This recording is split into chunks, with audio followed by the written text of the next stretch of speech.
देखिए, बारिश की बूंदें भले ही छोटी हो, लेकिन उनका लगातार बरसना बड़ी नदियों का बहाव बन जाता है। वैसे ही हमारे छोटे छोटे प्रयास भी जिंदगी में बड़ा परिवर्तन ला सकता है। और आप सभी जानते हैं कि डेली हम लोग बिहार एसएससी के लिए, बिहार दरोगा के लिए, बिहार पुलिस के लिए, ऑल कॉम्पिटिटिव एग्जाम के लिए लूसेंट बुक से 50 क्वेश्चन आपको करवाते हैं, जिसमें करंट अफेयर्स भी शामिल होता है, साइंस भी शामिल होता है, यानी मिक्स क्वेश्चन आता है। तो देखिए, अगर आप लूसेंट पढ़ना चाहते हैं तो आप डेली शाम को 6 बजे हमारे साथ ज़रूर जुड़ जाइएगा। और अभी आपका शाम का 6 बज गया है और लाइव क्लास भी स्टार्ट हो गया है। देखिए, आज का पहला क्वेश्चन है कि लॉर्ड कॉर्नवालिस ने अस्थाई बंदोबस्त किसके साथ किया था। फटाफट बताइएगा कि लॉर्ड कॉर्नवालिस ने अस्थाई बंदोबस्त किसके साथ किया था। तो एक का अगर आप ऑप्शन बी जमींदार बता रहे हैं तो आपका बिल्कुल करेक्ट आंसर हो जाएगा। पहले क्या होता था कि जो भी स्थानीय गांव के जमींदार होते थे, उससे लॉर्ड कॉर्नवालिस जो था अस्थाई बंदोबस्त का जो है सौदा कर लेता था। तो इसका सही जवाब ऑप्शन बी जमींदार हो जाएगा। क्वेश्चन अगर पूछे कि लॉर्ड कॉर्नवालिस ने अस्थाई बंदोबस्त किसके साथ किया था, तो जमींदारों के साथ किया था। आगे देखिए 2 नंबर कि यूरोपियन नमूने के सैनिक प्रशिक्षण का सूत्रपात। यूरोपियन नमूने के सैनिक प्रशिक्षण का सूत्रपात करने वाला प्रथम देशी राज्य कौन था। 2 का सही जवाब बताएं कि यूरोपियन नमूने के सैनिक प्रशिक्षण का सूत्रपात करने वाला प्रथम देशी राज्य कौन था। तो देखिए 2 का अगर आप ऑप्शन बी मैसूर बता रहे हैं तो आपका बिल्कुल राइट आंसर हो जाएगा। ये राज्य जो था वो मैसूर था, जिसने यूरोपियन नमूने के सैनिक प्रशिक्षण का सूत्रपात प्रारंभ किया था। आगे देखिए 3 नंबर कि किस लेखक ने महात्मा गांधी को प्रोफेशनल रीडर्स की संज्ञा दी। तो 3 का सही जवाब बताएं। और सभी क्वेश्चन लूसेंट बुक से हैं, तो आप किसी भी परीक्षा की तैयारी करें, लूसेंट अगर आप पढ़ना चाहते हैं तो आपके लिए क्लास बहुत ही महत्वपूर्ण है। आप डेली टेस्ट दे सकते हैं। शाम को 6 बजे से 50 क्वेश्चन का टेस्ट होता है, तो आप सभी टेस्ट में आएँ। और जितने भी दोस्त हैं अगर अभी तक चैनल को सब्सक्राइब नहीं किए हैं तो चैनल को सब्सक्राइब कर बेल आइकन को प्रेस जरूर कर देंगे, ताकि आने वाली सभी वीडियो का नोटिफिकेशन आप तक पहुंच सके। तो 3 का सही जवाब बताएं कि किस लेखक ने महात्मा गांधी को प्रोफेशनल रीडर्स की संज्ञा दी थी। तो 3 का अगर आप ऑप्शन है फ्रेडरिक बी फिशर बता रहे हैं तो आपका बिल्कुल सही जवाब हो जाएगा। फ्रेडरिक बी फिशर लेखक जो था वो महात्मा गांधी को प्रोफेशनल रीडर्स की संज्ञा दी थी। तो 3 का ऑप्शन है करेक्ट आंसर हो जाएगा। 4 नंबर प्रश्न का सही जवाब बताएं कि अकबर ने सर्वप्रथम वैवाहिक संबंध राजपूतों के किस घराने से स्थापित किया था। फटाफट 4 का सही जवाब बताएं कि अकबर ने सर्वप्रथम वैवाहिक संबंध राजपूतों के किस घराने से स्थापित किया था। तो 4 का ऑप्शन भी कछवाहों से। कछवाह के जो राजपूत थे उनसे सबसे पहले अकबर ने वैवाहिक संबंध जो था वह स्थापित किया था। तो ऑप्शन बी करेक्ट आंसर हो जाएगा। नेक्स्ट प्रश्न 5 का सही जवाब बताएं कृष्णदेव राय के दरबार में अष्टदिग्गज कौन थे। 5 का सही जवाब बताएं कि कृष्णदेव राय के दरबार में अष्टदिग्गज कौन थे। तो देखिए, आप सभी जानते हैं कि कृष्णदेव राय के जो दरबार में अष्टदिग्गज थे वह 8 तेलुगु कवि थे। तो इसका सही जवाब ऑप्शन बी हो जाएगा। सभी कवि थे, तेलुगु कवि थे। 8 अष्टदिग्गज का मतलब हुआ 8 को उनके दरबार में दिग्गज जो थे वह तेलुगु कवि थे। तो 5 का ऑप्शन भी करेक्ट आंसर हो जाएगा। देखिए 6 नंबर क्वेश्चन कि सैयद वंश का संस्थापक कौन था। फटाफट 6 का सही जवाब बताएं कि सैयद वंश का संस्थापक कौन था। ये क्वेश्चन आपको पहले भी करवा चुके हैं हिस्ट्री वाले क्लास में कि सैयद वंश का संस्थापक कौन था। तो ये आपका खिजर-खा था। खिजर-खा जो था वो सैयद वंश का संस्थापक था। आगे देखिए मिलिंद दप्पनहो किससे संबंधित है। 7 नंबर प्रश्न को ध्यान से देखिएगा, तब सही जवाब बताएं कि मिलिंद दप्पनहो किससे संबंधित है। तो 7 का ऑप्शन सी पाली ग्रंथ से। पाली ग्रंथ आपका बिल्कुल राइट आंसर हो जाएगा। मिलिंद दप्पनहो जो है पाली ग्रंथ से संबंधित है। आगे देखिए 8 नंबर कि वह कौन सा मंत्री था जिसने उत्तराधिकार की लड़ाई में अशोक की उसके भाइयों के विरुद्ध सहायता की थी। फटाफट 8 का सही सही जवाब बता कि वह कौन सा मंत्री था जिसने उत्तराधिकार की लड़ाई में अशोक की उसके भाइयों के विरुद्ध सहायता की थी। तो 8 का सही से जवाब ऑप्शन पे राधा गुप्त हो जाएगा। राधा गुप्त जो था, राधा गुप्त एक मंत्री था जिसने उत्तराधिकार की लड़ाई के में अशोक के उसके भाइयों के विरुद्ध सहायता की थी। तो राधा गुप्त ऑप्शन बी बिल्कुल करेक्ट आंसर हो जाएगा। 9 नंबर प्रश्न का सही सही जवाब बताएं कि मेगास्थनीज कहता है भारत में दास प्रथा नहीं थी, यह युक्ति इसलिए कही होगी क्योंकि। फटाफट बताइए कि मेगास्थनीज कहा था कि भारत में दास प्रथा नहीं है, यह युक्ति किस लिए कही होगी। तो इसलिए कही होगी क्योंकि भारत में दास प्रथा उस प्रकार पर नहीं थी जैसा कि उसने ग्रीस में देखा था। भारत में पूर्णतः दास प्रथा खत्म नहीं था, भारत में भी दास प्रथा था, लेकिन मेगास्थनीज को नहीं मालूम पड़ा, नहीं देख पाया, इसीलिए उसने कहा कि भारत में दास प्रथा नहीं था। और यह युक्ति इसीलिए कहा कि ग्रीस से भारत में दास प्रथा जो था वह कम था। तो ऑप्शन बी सही जवाब हो जाएगा। आगे देखिए, पत्थर पर प्राचीनतम शिलालेख किस भाषा में है। 10 का सही सही जवाब बताएं कि पत्थर पर प्राचीनतम शिलालेख किस भाषा में है।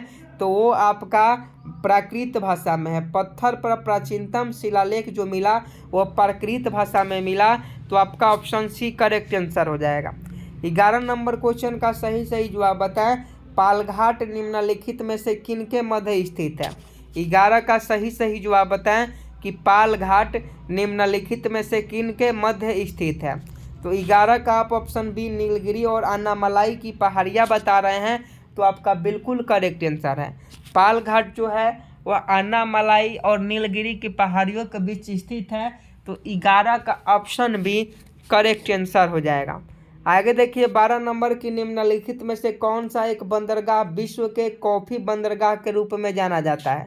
फटाफट 12 का सही सही जवाब बताएं कि निम्नलिखित में से कौन सा एक बंदरगाह विश्व के कॉफ़ी बंदरगाह के रूप में जाना जाता है। तो यह सैंटोस बंदरगाह है। सैंटोस बंदरगाह जो है वह विश्व के कॉफ़ी बंदरगाह के रूप में जाना जाता है। तो सैंटोस बंदरगाह आपका बिल्कुल करेक्ट आंसर हो जाएगा। 13 का सही सही जवाब बताएं निम्नलिखित में कौन सुमेलित नहीं है। आपको बताना है कि निम्नलिखित में कौन सुमेलित नहीं है। तो देखिए, ओसाका जो है वस्त्र उद्योग के लिए प्रसिद्ध है। याकोहामा पोत निर्माण से संबंधित है। पीटर्सबर्ग लोहा तथा इस्पात उद्योग से संबंधित है, लेकिन ह्यूस्टन ऑटोमोबाइल से संबंधित नहीं है। तो ये आपका सुमेलित नहीं है। ऑप्शन डी सही जवाब हो जाएगा। आगे देखिए, 14 नंबर कि इनुइट लोग कहाँ नहीं पाए जाते हैं। फटाफट 14 का सही सही जवाब बताएं कि इनुइट लोग कहाँ पाए नहीं जाते हैं। तो 14 का ऑप्शन डी स्वीडन आपका बिल्कुल राइट आंसर हो जाएगा। स्वीडन में इनुइट लोग नहीं पाए जाते हैं। तो 14 का ऑप्शन डी सही जवाब हो जाएगा। 15 का सही सही जवाब बताएं निम्नलिखित में किसका सुमेल नहीं है। 15 का सही सही जवाब बताएं कि निम्नलिखित में किसका सुमेल नहीं है। तो ये आपका देख लीजिए, पहले सुमेल का लीजिए। लेबनान बेरूत से संबंधित है, गुआना जॉर्ज टाउन से, फिनलैंड ओस्लो से संबंधित नहीं है। ये आपका गलत है। तो ये आपका 15 का सही जवाब हो जाएगा। बृहत बेसिन अवस्थित है। 16 का सही सही जवाब बताएं कि बृहत बेसिन अवस्थित है। 1 में यूएसए है, 2 में आपका चाइना है, 3 में आपका इंडिया है। तो फटाफट सही जवाब बताएं कि इसका सही जवाब क्या हो जाएगा। तो यूएसए हो जाएगा। बृहत बेसिन स्थित है तो यूएसए में स्थित है। आगे देखिए, 17 नंबर क्वेश्चन कि शंकुधारी वन जहां मुख्यतः पाए जाते हैं वह कौन से क्षेत्र होते हैं। 17 का सही सही जवाब बताएं कि शंकुधारी वन जहां पाए जाते हैं वे कौन सा क्षेत्र होते हैं। तो वह शीतोष्ण क्षेत्र होते हैं। शीतोष्ण क्षेत्र में शंकुधारी वन पाए जाते हैं। तो ऑप्शन बी सही जवाब हो जाएगा। 18 नंबर प्रश्न का सही सही जवाब बताएं रूर बेसिन प्रसिद्ध औद्योगिक क्षेत्र है। 18 का सही सही जवाब बताएं कि रूर बेसिन प्रसिद्ध औद्योगिक क्षेत्र है। तो यह आपका जर्मनी का हो जाएगा। रूर बेसिन प्रसिद्ध औद्योगिक क्षेत्र है, जर्मनी का है। तो ऑप्शन बी बिल्कुल करेक्ट आंसर हो जाएगा। 19 नंबर प्रश्न का सही जवाब बताएं। राष्ट्रपति ने आंतरिक गड़बड़ी के आधार पर संकट की घोषणा सर्वप्रथम कब की? 19 का सही जवाब बताएं कि राष्ट्रपति ने आंतरिक गड़बड़ी के आधार पर संकट की घोषणा कब की? तो 1975 में किया। 1975 में आंतरिक गड़बड़ी के कारण राष्ट्रपति ने संकट की घोषणा की।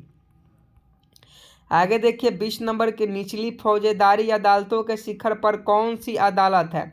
फटाफट 20 का सही जवाब बता कि निचली फौजदारी अदालतों के शिखर पर कौन सी अदालत है? 20 का सही जवाब बता। और देखिए अभी तक आप इस चैनल को सब्सक्राइब नहीं किए हैं तो लूसेंट टॉपिक वाइज क्लास करना चाहते हैं तो आप इस चैनल को सब्सक्राइब कर बेल आइकन को प्रेस जरूर कर दें, क्योंकि दरोगा की भी बहुत जल्द वैकेंसी आ रही है और बिहार पुलिस की भी बहुत जल्द वैकेंसी आ रही है। तो सभी लोग चैनल को सब्सक्राइब करके बेल आइकन को प्रेस कर वीडियो को लाइक कर देंगे। तो देखिए 20 का ऑप्शन है सेशन जज की अदालत। सेशन जज की अदालत जो होती है वह सबसे निचली फौजदारी अदालतों के शिखर में से एक होती है। तो सेशन जज की अदालत आपका बिल्कुल राइट आंसर हो जाएगा। 21 नंबर क्वेश्चन का सही जवाब बताएं कि भारत में निर्वाचक नामावलियाँ तैयार करने की जिम्मेदारी किसकी होती है? तो निर्वाचक नामावलियाँ तैयार करने की जिम्मेदारी जो होती है निर्वाचन आयोग की होती है। तो ऑप्शन सी बिल्कुल करेक्ट आंसर हो जाएगा। आगे देखिए 22 नंबर कि राज्य विधानमंडल के सदस्य किस प्रकार, ध्यान से क्वेश्चन पढ़िएगा तब सही जवाब दीजिए। यहाँ देखिए राज्य विधानमंडल के सदस्य किस प्रकार सरकार का ध्यान जन महत्व के मामले की ओर आकर्षित करते हैं? 22 का सही जवाब बताएं। तो देखिए राज्य विधानमंडल के जो सदस्य होते हैं वह स्थगन प्रस्ताव से, राज्य विधानमंडल के सदस्य जो होते हैं स्थगन प्रस्ताव से जन महत्व के मामले को ओर जो है सरकार का ध्यान आकर्षित करते हैं। तो ऑप्शन डी आपका बिल्कुल करेक्ट आंसर हो जाएगा। कपाट का संबंध किससे है? कपाट का संबंध किससे है? तो 23 का सही जवाब जो हो जाएगा ग्रामीण कल्याण कार्यक्रम को की सहायता व मूल्यांकन से। ग्रामीण कल्याण कार्यक्रम की सहायता एवं मूल्यांकन से कपाट का संबंध है। आगे देखिए कथन से संबंधित है, तो इसमें तो आप लोग कंफ्यूज हो जाइएगा। चलिए आगे प्रश्न देख लीजिए 25 नंबर कि निम्न कार्यक्रम में से कौन सा भारत सरकार का सामाजिक विकास कार्यक्रम नहीं है? फटाफट 25 का सही जवाब बताएं कि निम्न कार्यक्रम में से कौन सा भारत सरकार का सामाजिक विकास कार्यक्रम नहीं है? तो ये आपका लुक ईस्ट नीति जो है या भारत सरकार का सामाजिक विकास का कार्यक्रम नहीं है। आगे देखिए मीरा सेठ समिति का संबंध किससे था? 26 का सही जवाब बताएं कि मीरा सेठ समिति का संबंध किससे था? तो ये आपका हथकरघा के विकास से था। हथकरघा उद्योग के विकास से जो संबंध है मीरा सेठ समिति का है। क्वेश्चन पूछा जाता है, याद रखिएगा। 27 नंबर प्रश्न देख लीजिए कि मछलियों के हृदय में कितने कक्ष होते हैं? क्वेश्चन पूछा जाता है कि मछलियों के हृदय में कितने कक्ष होते हैं। तो 27 का अगर आप ऑप्शन सी 2 बता रहे हैं तो आपका बिल्कुल करेक्ट आंसर है। मछलियों के हृदय में 2 कक्ष होते हैं। आगे देखिए भारतीय पशु चिकित्सा अनुसंधान संस्था कहाँ स्थित है? 28 का सही जवाब बताएं कि भारतीय पशु चिकित्सा अनुसंधान संस्था कहाँ स्थित है? तो ये आपका बरेली में है। बरेली आपका बिल्कुल राइट आंसर हो जाएगा। अगला प्रश्न देख लीजिए कि जिस बिंदु पर किसी पदार्थ की ठोस, तरल तथा गैसीय रूपों का सह अस्तित्व होता है। 29 का सही जवाब बताएं कि जिस बिंदु पर किसी पदार्थ की ठोस, तरल तथा गैसीय रूपों का सह अस्तित्व होता है उसे क्या कहते हैं? तो उसे कहते हैं हम लोग त्रिक बिंदु। उसे हम लोग त्रिक बिंदु कहते हैं।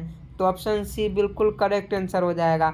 उड़ने वाला स्तनपायी है। 30 का सही जवाब बताएं कि उड़ने वाला स्तनपायी है। तो उड़ने वाला स्तनपायी कौन सा है? तो ये चमगादड़ होता है। चमगादड़ एक स्तनपायी जानवर है और यह उड़ने वाला है।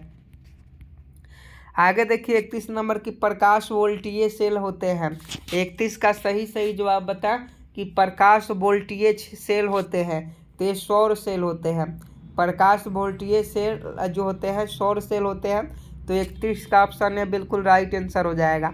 आगे देखिए 32 नंबर कि हिस्टीरिया सामान्यतः किसमें पाया जाता है? वातोन्माद जिसे हम लोग कहते हैं, जिसे हिस्टीरिया के नाम से जाना जाता है। तो हिस्टीरिया सामान्यतः किसमें पाया जाता है? तो 32 का ऑप्शन सी हो जाएगा, जवान पुरुषों तथा स्त्रियों में। हिस्टीरिया जो है वह जवान पुरुषों तथा स्त्रियों में पाया जाता है। आगे देखिए 33 नंबर कि ध्वनि तरंग की कौन सी विशेषता इसके तरत्व को तय करती है? 33 का सही जवाब बताएं कि ध्वनि तरंग की कौन सी विशेषता इसके तरत्व को तय करती है? तो ये आपका आवृत्ति सही जवाब हो जाएगा। ध्वनि तरंग की आवृत्ति जो है इसको तरत्व को तय करती है। आगे देखिए निम्नलिखित में से कौन सा पौधा का हार्मोन नहीं है?